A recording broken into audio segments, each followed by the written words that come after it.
Hello and welcome to the Faith is Strength podcast. I am your host, Nochi Mendel. The date of this recording is December 23rd of 2019. It is the second night of Chanukah, and this episode is a Chanukah special. I was thinking, well, today's Chanukah. Well, how can I record something specially for Chanukah?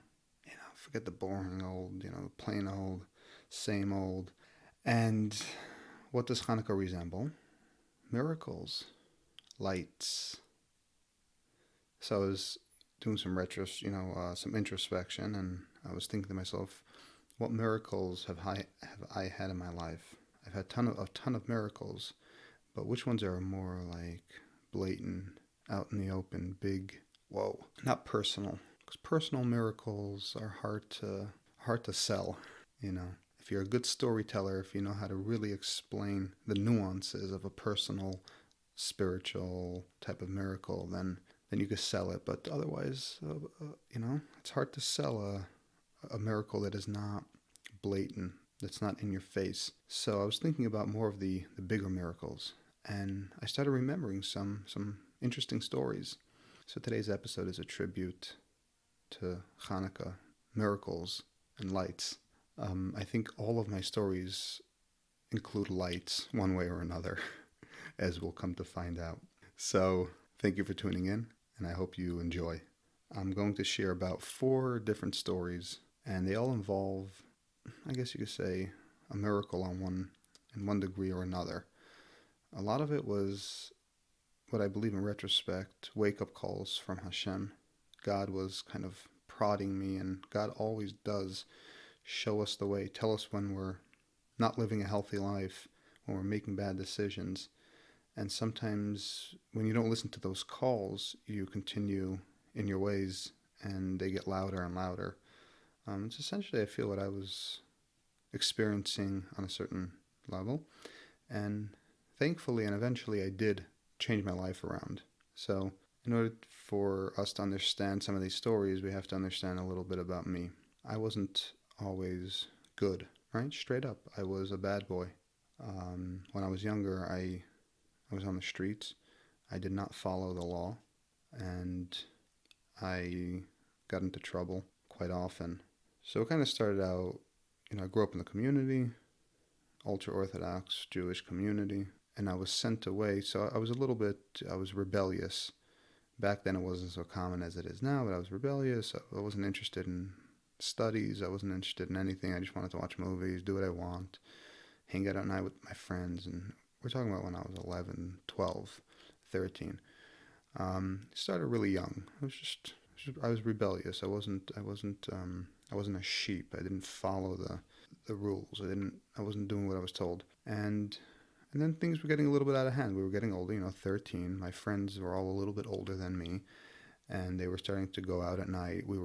They were stealing their parents' cars, at 15 years old, 14 years old, and the pressure was on me to live up to, peer pressure, to live up to it. One night I stole my mother's car. I think I must have been 13. So my mother had this big Astro I had never driven in my life.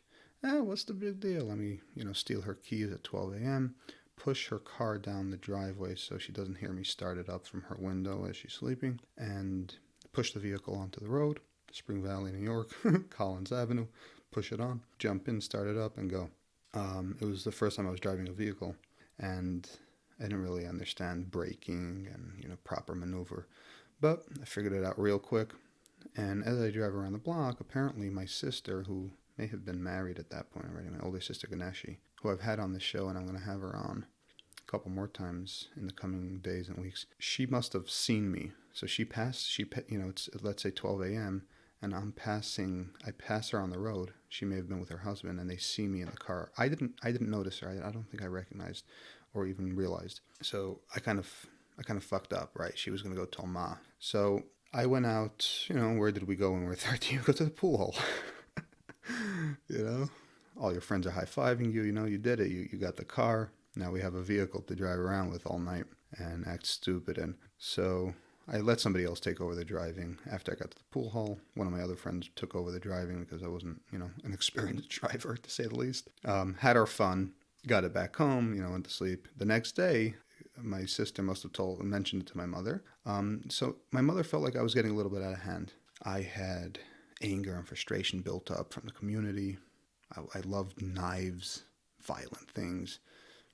Me and my friend picked up a deal. We picked up a good deal. We picked up 100 pocket knives somewhere online. And I used to love knives. I used to love cutting things. It was a psychological thing. I was just really, I was rebellious from the abuse of growing up in the community and all that stuff. And then I started stealing from groceries, from people. I needed money. I had no money. I was essentially halfway on the street. I needed money. So my mother felt like at 13, for all of these things to be happening to her kid, essentially, I was, I'm one out of 11. So we have a pretty big family. And I was the first one to act out in these ways. So it was a little bit of a shock, and she wasn't sure what to do. So she calls up her mother, which is my grandmother. So she calls up her mother, who then lived in upstate Washington state, really high up in the mountains, near British Columbia, up in a little town called Chanukah, Washington, up in the hills. Not even in town, 25 miles from town, 3 miles off a dirt road. And my grandmother and grandfather and uncle up there, they owned a huge property, a couple 100 acres with, a ranch, like a full ranch. Animals, horses, cows, chickens, whole 9 yards. And they weren't religious, but what my mother was thinking was, look, things are going to get out of hand here. Maybe we send him away. Yeah, it may infringe on his religiosity, but at least he'll be safe and maybe even in a good environment, and it may help him out. So that's what happened. Literally within a couple of days, I was sent to my grandparents to live with my grandparents. In retrospect, it was one of the best things that could have ever happened to me. It was perfect timing. Everything is just, I'm so thankful that happened. It was, for me, it really, really worked out. So straight from the community, all fucked up, go out to grandma, and there basically begins my journey into the real world, or I guess you could say secular world. And so my grandmother was great. I was staying by my uncle, who had a house, on the same ranch. And my grandmother was great. We started basically working through all of the abuse and all of what I've been through in the community. Of course, it didn't take long for my payas to come off completely. Before I left, I had cut off, my side locks. I had already cut it down, and it was already behind my ear, right? I was already going that route that just comes with the package. So it didn't take long. The second I got there, just boom, cut it right off. From one day to the next, I'm openly living a non-religious life. No kosher, no Shabbos, nothing. I was thrown into the secular world, which was a freedom that I really appreciated back then. But also, I obviously took it a little slow because of everything that I was taught growing up. You don't just go out there and start eating pepperoni pizza. So, that probably took a half a year for me to get, comfort up to. But I certainly wasn't eating kosher. So my life had changed, bang. I'm not going to go through the whole Washington story right now because that is a story of its own, essentially. But one of the great things up there was that my grandmother, she was a huge proponent of self-expression, which is one of the people who I attribute my ability to be so expressive and have these kind of conversations too. She was the one who taught me what it means to have a conversation and what it means to think about your life, and that's what we did. We thought about what I had went through and really talked through, and I guess you could say she was my therapist, helped me really adjust. I had joined the public school there through the homeschooling program, so I was schooling. During the day, I was working for my grandfather's plumbing company, so I'm basically 13, 14 years old. I'm working full-time, new construction plumbing and alternative plumbing, and then in the evenings, I was doing homework and then ranch work. Very difficult. Again, Washington, living on a ranch, living a lifestyle like that from where I came from is really, really a whole nother conversation. Amazing story, great story. Basically what happened was, make a long story short, I'm out of the community, living a secular lifestyle. And then I come back about a year and a half later for, I believe it was my sister's wedding. And I had missed one of my brother's wedding. I came back from my sister's wedding. And then when I came back from my sister's wedding, I'm linking up with my friend, what's happening? And they're all they're all smoking weed, right? Because that was, now it's almost readily accepted, but back then it was bad news. So I'm linking up with my 16, 17-year-old friends who are all smoking weed. We were going to hotels for Shabbos. So one of the, when I came to visit for the wedding, one of those weekends or that weekend, we went to a hotel. And that's what that's what the boys used to do. Go to a hotel and smoke weed all weekend. Basically, not just smoke weed illegally, underage, and the whole 9 yards. Let's, what we call a hot box, a room. It's essentially you go into the bathroom of the hotel. You turn on the shower on hot so it steams up the room. And you light up a joint or a blunt or a couple of them, and the room starts filling up with the smoke. So you're not just smoking, but you're basically sitting in and, breathing in weed smoke your entire experience in that bathroom. And the way that you make it so that the alarms don't go off, we kind of wedge a towel under the door by any of the cracks. And if there are any smoke alarms, you tie a bag around it or take the battery out. So this is what I experienced basically for the first time. Got high off my rockers. I remember that weekend, clear as day. It was an interesting experience, but just like most people who smoke weed for the first time, I was like, I don't really like this. This is weird. Probably never going to do this again. Probably said I wasn't even going to do it. Anyway, long story short, I go back to Washington. I'm not interested. I have a life. It was a very different life, but it was a good life. Family, routine. I was learned morals, respect, and I was exposed to something. So I went back to Washington. Everything was fine and dandy, but just 1 or 2 days later, or maybe just within a couple days of going back, with the rules and the consistency, the normalcy of a healthy life, I'm like, no, I don't want to. I want to go back. First, it was fun seeing my friends. They're all out free on the streets doing what they want. And that weed I was never going to smoke again, it was kind of pulling me. And what do I have here? I have all these rules and all these stuff. So although I had a great life, obviously in retrospect, a 15-year-old doesn't want that. 15, 16-year-old, I wanted that freedom. So I brought it up and I started making issues and I wiggled myself back here. I basically thought that if I come back here, I won't be under the reign of any adult. I'll basically be completely free. I'll kind of like wiggle myself in between authority. I just wanted to be independent and do what I want. And that's exactly what I got. I was able to come back here. Now, my mother at that period, I had straightened out a little bit. She was happy to have me back. The potential that I may be religious again, great. So it was very, it was very normal, but it was understood that I was to lead my own life, even though I was living in my mother's house. And that is exactly what I did. So I was basically on the streets. My family, my friends were my family during this period. And what we did was smoke weed, and we were on the streets. The streets have a very different moral code, a different kind of respect, a different kind of attitude, and we adapted real quick. Smoking weed all day, doing illegal shit, and that's basically where the next level of my bad behavior kind of materialized. And we were doing, we're smoking weed, occasionally buying and selling drugs, but I wasn't big on that. Anything to do with motor vehicle and vehicles, reckless beyond imagination. We were never stayed within the lines over there. Stealing things, burglary, just basically whatever we wanted. We just did whatever we ever wanted. But wait, before I slip into my life back here and some of the cool stories that happened here, let me just say one of the stories that I wanted to share was back in Washington. So in Washington we have this huge ranch, and up there in the hills, I think we lived on elevation maybe of 2,500. Very dry, very cold, ton of snow, ton of ice in the winter, of course. So I don't know if you could picture the landscape out there. It's kind of like brush desert. It's a mixture of like brush desert and trees. And one of the things I used to roll around with on the ranch was a four-wheeler, like an ATV.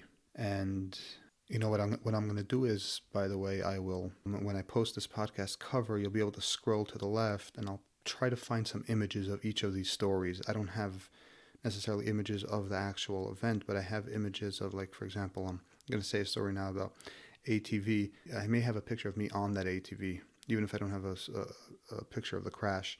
So you can check out my Instagram. So I'm on this ATV and it's icy, and I'm ripping down this little dirt road, and there was a turn up ahead, but right beyond the turn was a dip. It was like a little stream down there, but there was like a 15-foot drop. Now, I didn't realize, because we deal with snow up there a lot, I didn't realize that it was a complete sheet of ice. So me coming, maybe 20 miles an hour or 25 miles an hour, I couldn't slow down to make the turn. And I basically went straight over. So I was sliding straight into the ditch. So what happened was my body flew off of the ATV as I'm flying into the ditch, which is natural. Like your body kind of just lets go, I dropped 10, 15 feet. The ATV then comes falling right on top of me. The two wheels of this 400 or 500-pound ATV or more literally sets itself as it's falling down this 15-foot drop. It sets itself right in between my head. Now, ask me why my head was all the way on the ground. I guess it just all happened so quick, but it was kind of like boom, boom.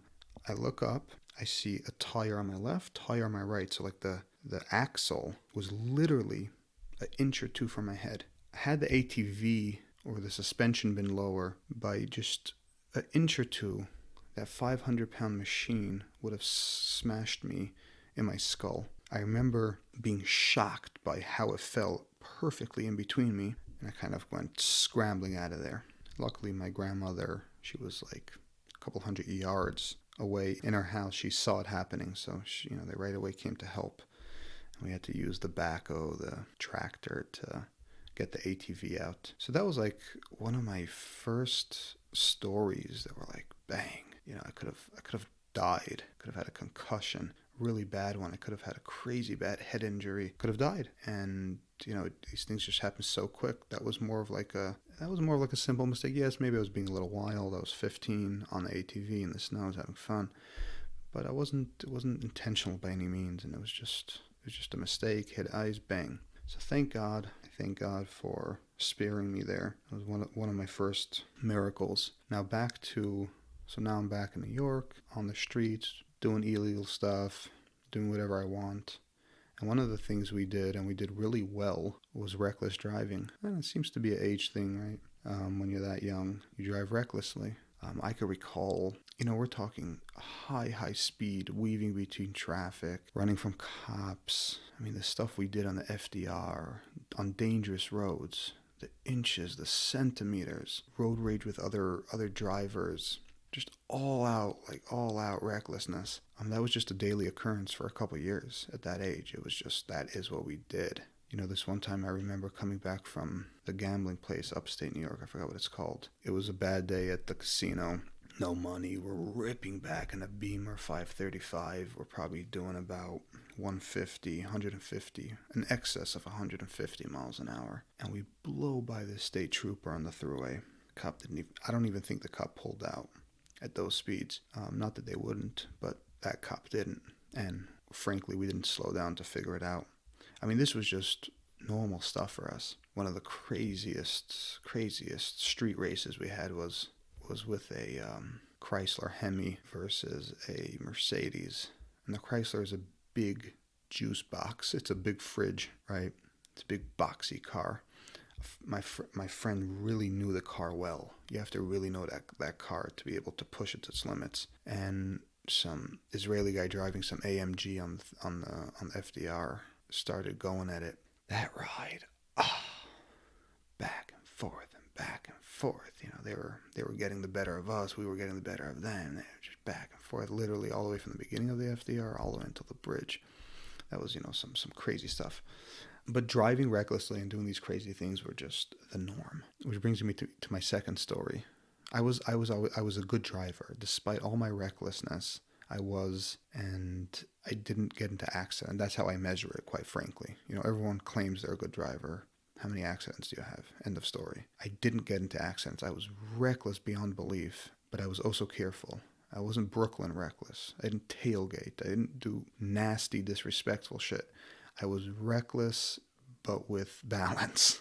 Imagine that, I guess I had the brains to balance out my craziness even when I was younger, but I did that naturally. I would race when the roads were open. When there was space for my car to slip through, I slipped through, but I didn't push cars off the road. Well, that's not true. When we had road rage, we used to do stuff like that, but when I was regular racing, I would keep my distance. I would brake early. I was a careful, reckless driver. Never had an accident back then. In fact, in my Well, now it's already 12 or 13 years of driving, but I got my permit as early as 15. I had my license when I was 16 in Washington. It's a little younger, and that's where I was when I got my license. I had 0 accidents up until a couple years ago. And that accident I had a couple years ago, within the past 3 years, was a fender bender because some van that was speeding down Route 59 didn't have time to stop.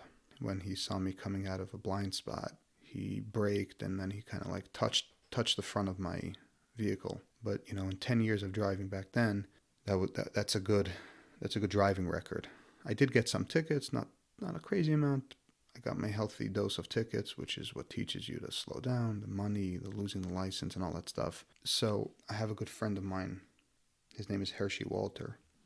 He's actually going to be on one of the upcoming episodes. I plan to have some good conversations with him. Me and Hershey used to work in Newark. We used to drive in every day. And he had, at that time, an Infiniti G30 5 or 7 or whatever. And they're pretty decent cars, They got tight handling. And it was just the norm also, This is a little bit later, but even then it was still the norm, We're never doing the speed limit. And I used to work long days. I would very, very often fall asleep on the way home. And we used to bond well, have great conversations. We were learning about law of attraction at that period. I was about 17 or 18. We were learning about law of attraction and listening to Laser Brody CDs, learning about spirituality. We were really just honing in our spiritual stuff then. So on the way home from Newark one day, I'm dozing off. I'm kind of falling asleep. It's raining outside. And I remember waking up. Hershey was cutting a car.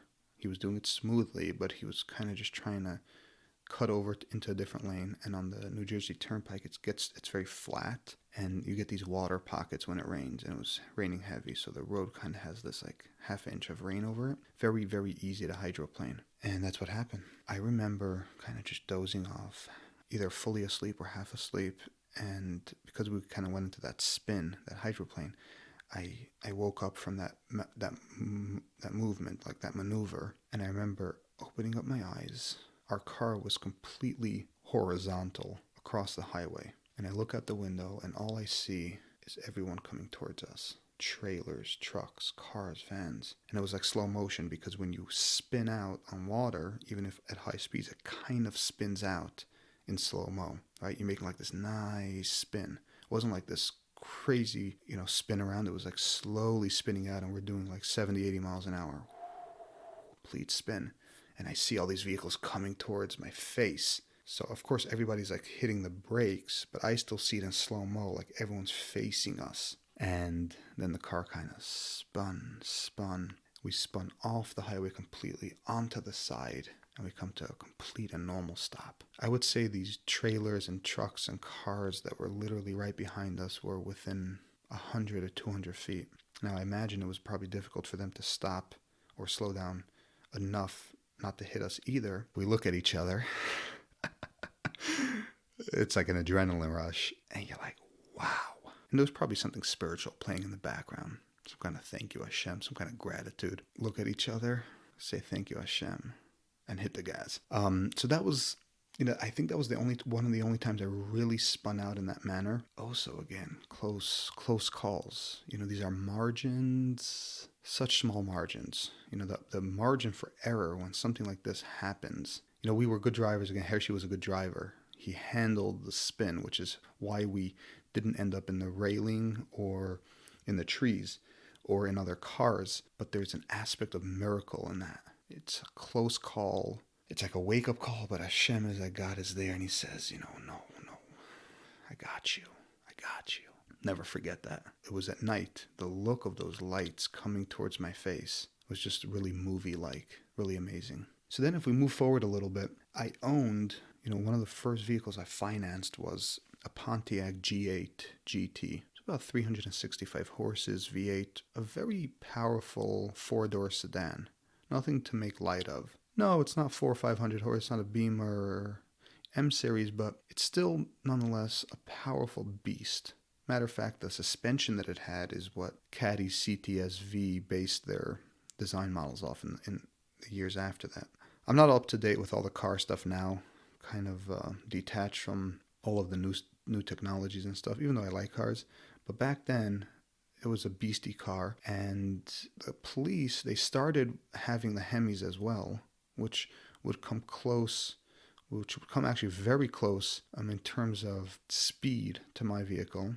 Not necessarily performance, but speed. So here's basically what happened. This is, well, you know what? Before I say this story, there's one other story I wanna mention. We'll leave this Pontiac story for the last. Kind of go in order here. Good close friend of mine had a G35 or G37, not Hershey. This was a different one.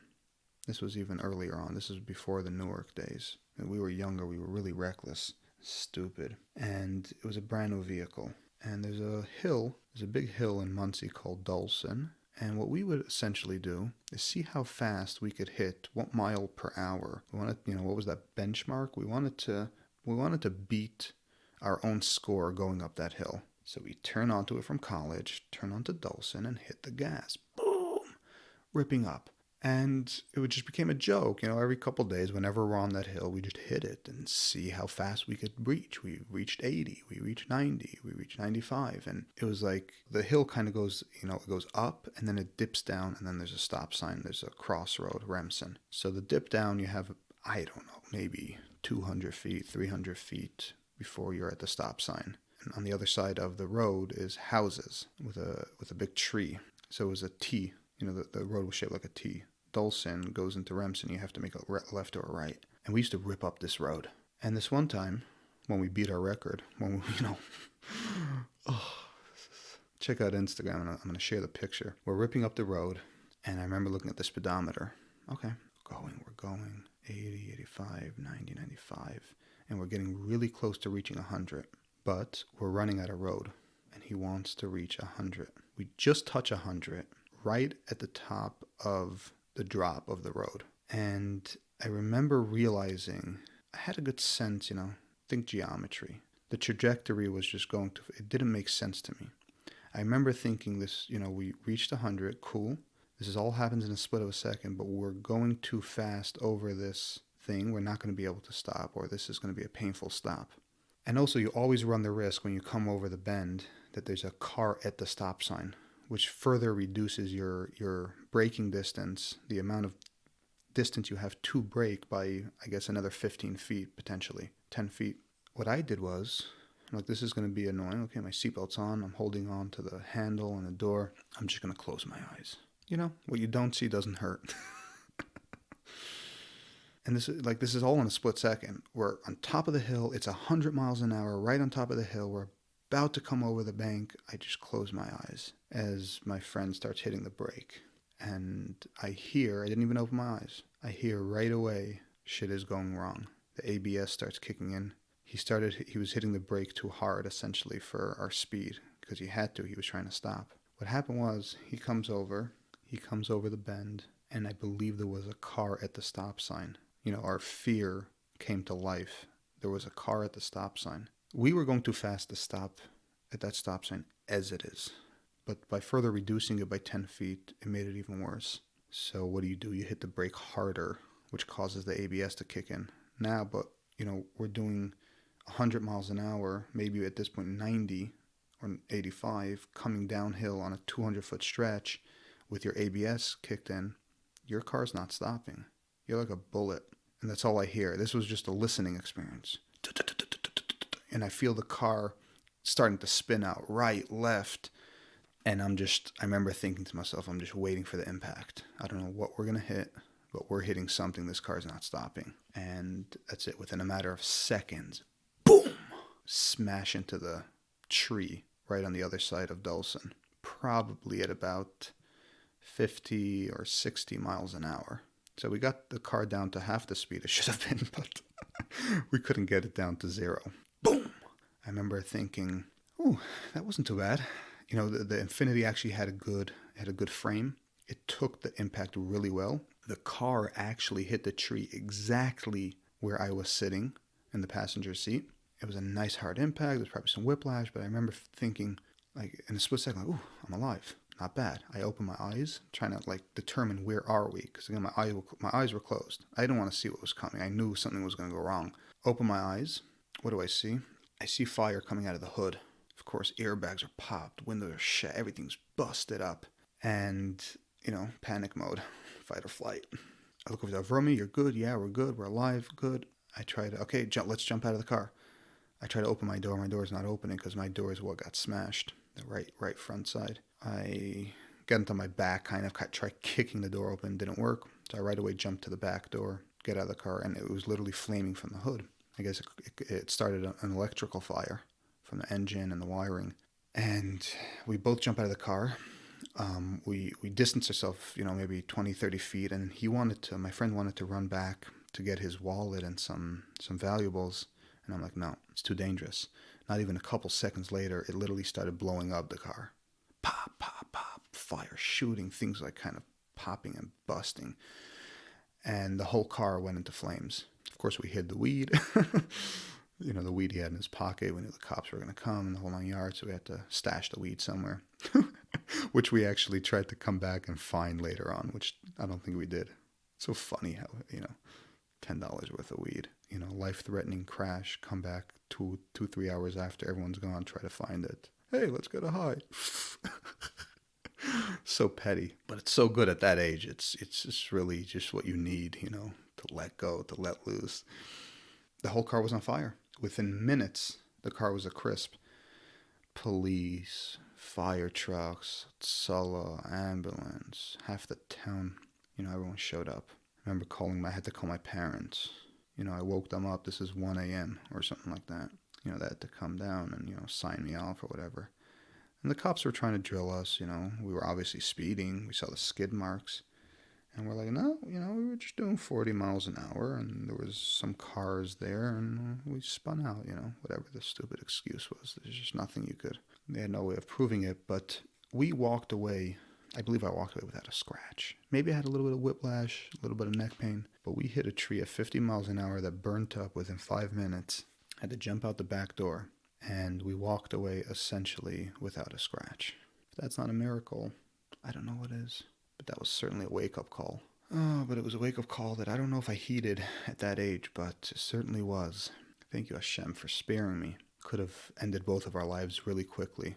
You learn through these experiences, and we certainly did, to chill out a little bit. These crazy accidents or near close calls that I always got into were very rarely with myself. It was always when someone else was driving. I would never have done those kinds of speeds that close to stops. And remember I said earlier, like, I always had a little bit of my wits about me. I would be a little bit more careful. The one time I completely went outside of my scope of carefulness is on this final story. I got the G8. I'm a little bit older, even married. I got the G8 GT. It's got power. And I knew that cops with their Crown Vics also have 300 something horses in their V8s. They're decent, but they're not as fast as my car. I started building up this thing in my head. Okay, it's possible that I was driving maybe I was suspended. It's possible that I didn't have a valid license at that point or something along those lines. I've driven a lot without a license. Like I said, I didn't follow the laws. I was a bad boy. So something was definitely off about my license. So I would tell myself like this: if a cop tries to pull me, but there's enough distance between me and the cop, I'm going to run from the cops. But if the cop that the subject matter has a Hemi, the Charger Hemi, then I'm not going to run, because then their speed is pretty much equal to mine, and certain cops could be just as reckless as civilians, so it's too risky. I know I was married. I married young, so not that I was had a ton of brains, but I was married nonetheless. I had responsibilities. I didn't want to go end up in jail. So it was very simple. It was logical thinking back then. If a cop tries to pull me and there's enough distance, meaning the reason I'm saying distance is because I didn't want him to scan my plate. So if a cop is trying to pull me, but I know he doesn't have my plate and he's enough far away, I'm just going to run because he's not going to be able to catch me. If the cop is a Hemi, then I won't because it'll be too difficult. And I started telling myself stuff like this for a long time. I basically prepped myself. Like, I started training my mind to think in this manner. I talk about law of attraction. With law of attraction, it was literally a matter of time before it was going to be a reality that this was going to happen. I subtly told myself and thought about these scenarios. And just like with everything that you think about too deeply and hard, one day, I'm in Muncie.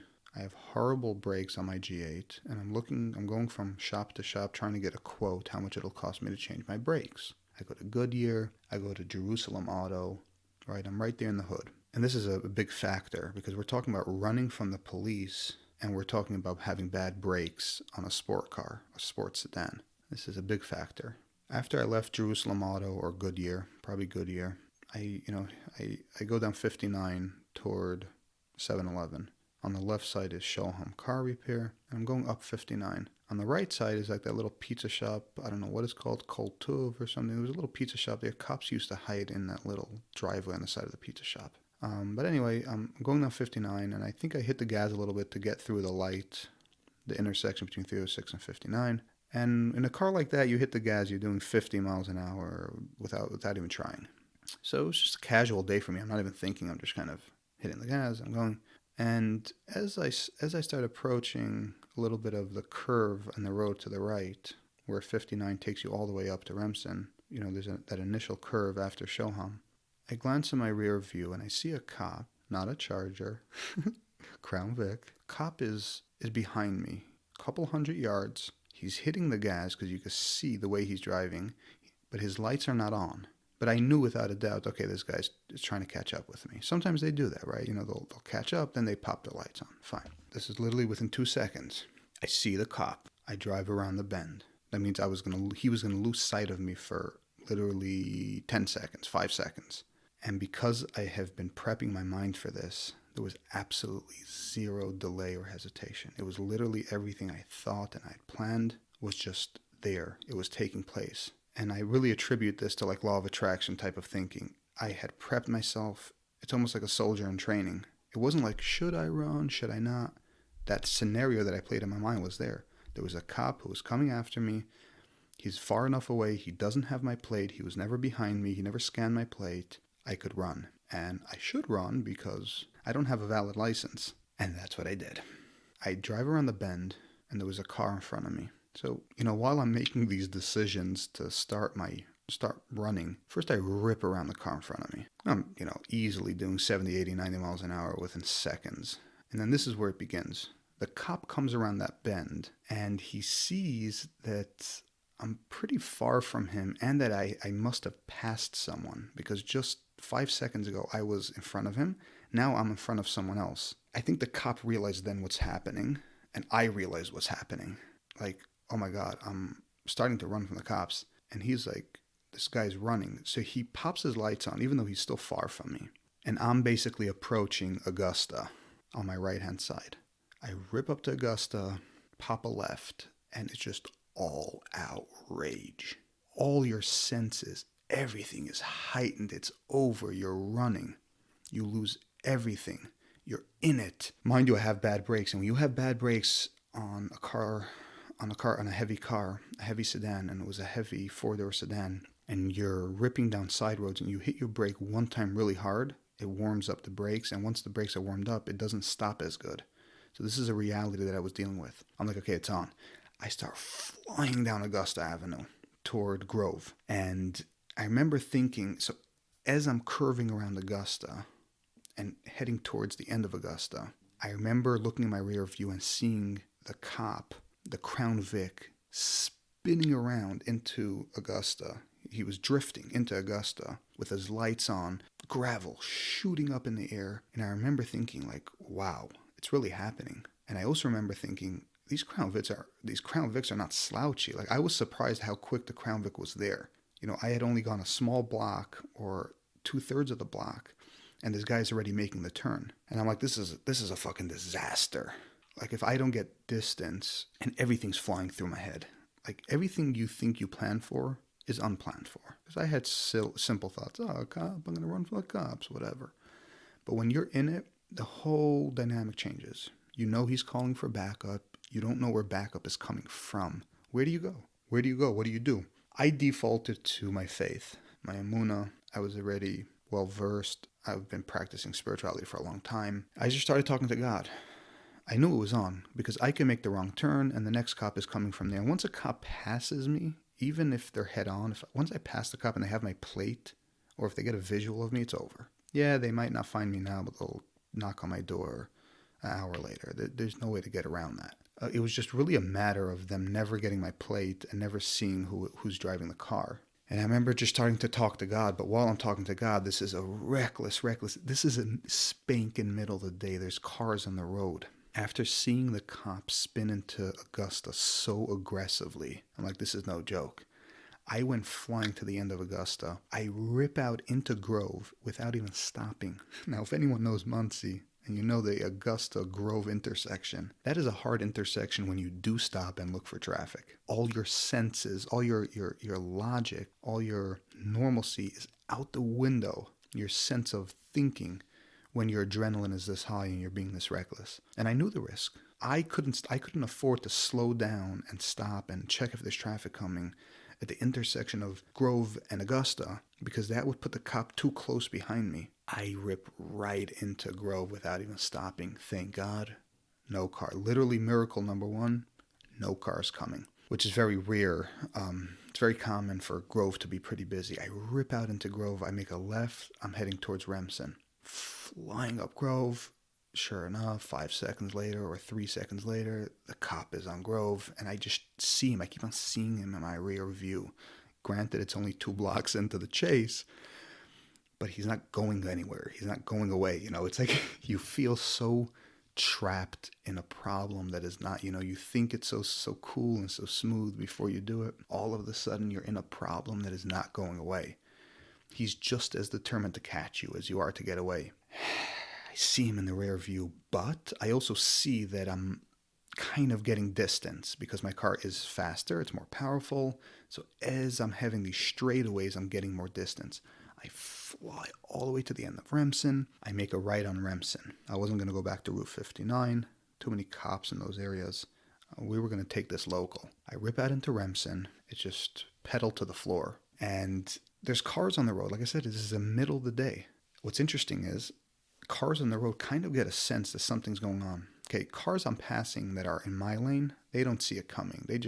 I was reaching 100, 110 miles an hour on Remsen, and there were cars that are coming against me head on, and you don't move out of the way. It's not like when you're running from the cops and you're being that reckless, you're putting people's lives in danger. You're not moving out of the way. You're expecting the other car to move because your life is on the line. Your freedom is on the line. I am literally doing 110 against oncoming traffic and expecting them to move out of the way. And believe me, they do. People will literally drive onto the grass when they see somebody coming that fast and that aggressively and you're not stopping. So dangerous. So dangerous. So utterly dangerous. It's just not something you conceive of before the fact. You only think about it in retrospect. Now I'm approaching, so I remember thinking in my head, do I take Dulcin and try to go hide in Olympia or what? What am I doing? I believe what happened was that I tried to slow down for Dulcin, and my brakes were so bad that I couldn't. Mind you, every time I hit my brake to try to turn into a street and then I miss my turn, the cop gets closer to me, right? Because he's just trying to catch up. I'm trying to find my way around. So any mistake I make just basically gives him a little bit of an advantage. And he was in my rear view as it is. Granted, the distance was getting shorter, but by every time I brake and try to turn, it got worse. It got smaller. I missed Dulcin. Thank God. Who knows? Maybe there was a cop down there. I don't know. I missed Dulcin. I keep going, and then there's that high view 4-way stop sign. Now, I don't know this because usually at a 4-way stop sign you stop. So I didn't know that there's actually a bump in the road there. Now, these are types of bumps that you wouldn't even recognize or notice otherwise, because you're stopping and you're going over them. But when you blow through a 4-way stop sign at 50 or 60 or 70 miles an hour, you might come to find parts of a road that you didn't know existed. So after trying to stop for 1 or 2 roads or slow down that I missed, then I'm like, okay, the brakes are horrible. I really need to stop early. Anyway, I blow through the high view 4-way stop sign. It sends me flying. It sends my body flying into the ceiling of the car. The car literally almost flies into the air because of the bump, because I'm doing really high speeds. And I remember it just felt so chaotic, so wild and aggressive.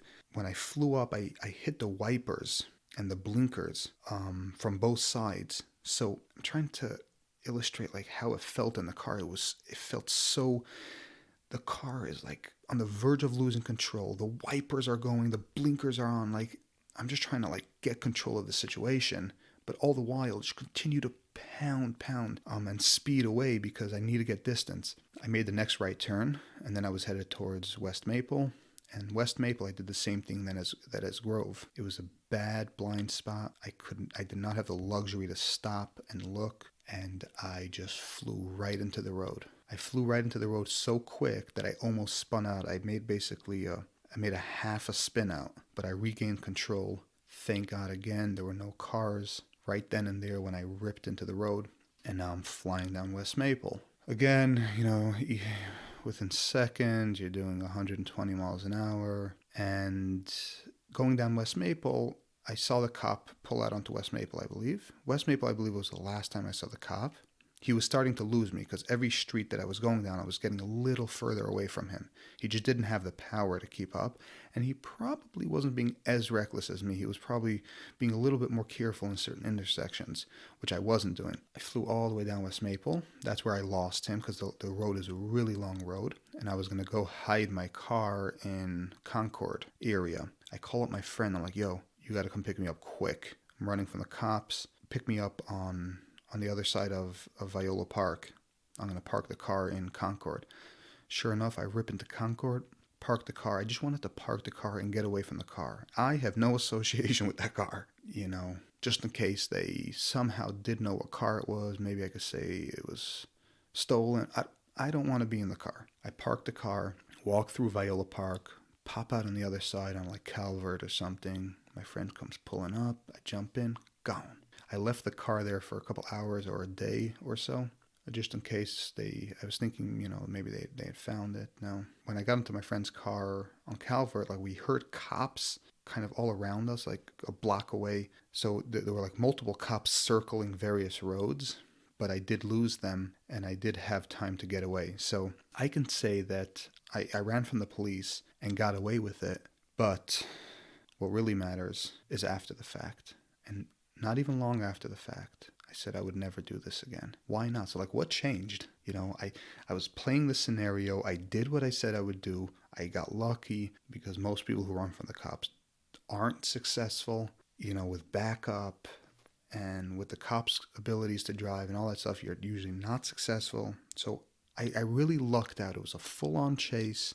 I did a better job. I had a better car. What changed in my mind? I'm like, this is not worth it. And I think it's just a couple factors. One of them is risking other people's lives. So that's one thing you don't take into account when you think, I'm going to run from the police. Is a very selfish thing, very ego related, because you don't want to get in trouble. You don't want to end up in jail, even though by getting caught you'll end up in more trouble. But you don't think that deep. You just think, I don't want to get arrested, or I don't want to do this. You're not thinking that you could kill anyone on the road.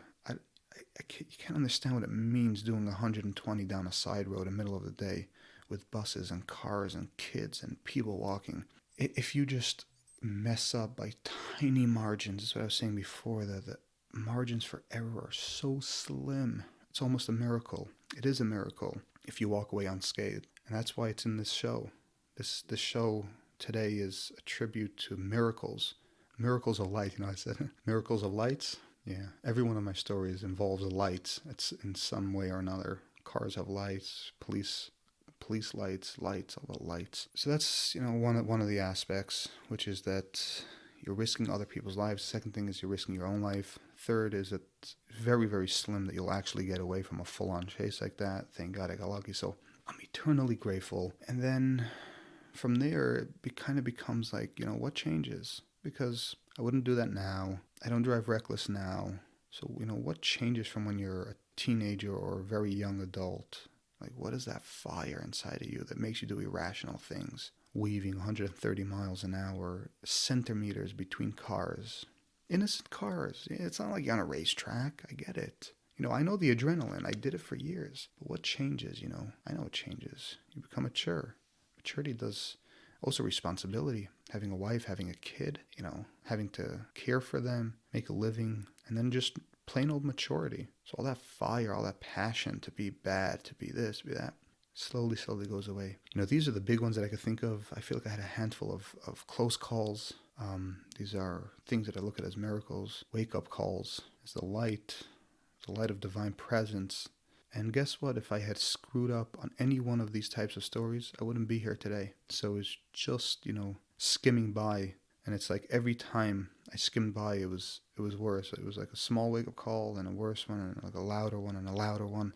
And it's like you just get by, and thank God I completely turned my life around, made a complete 180, re-educated myself, really connected with the morals and the ethics that I was taught by some very good people like my grandmother along the journey. And after all, me going out there, me learning what it means to be a stand-up person, an honest, healthy, straight individual, paid off, because after I got through my years of rah, here I am, able to say that it was fun, learned a lot, but that's not a healthy life. That's not how you're going to live and conduct yourself your entire life, lest you want to find yourself dead or in jail. So I was a bad boy. By being a bad boy, I incurred some miraculous events, and I'm grateful, and I hope that anyone listening could look at their life and find those miracles as well, because without a doubt, everybody has these types of miracles, these types of stories. It's just a matter of how you view it and how you see it. Thank you for tuning in.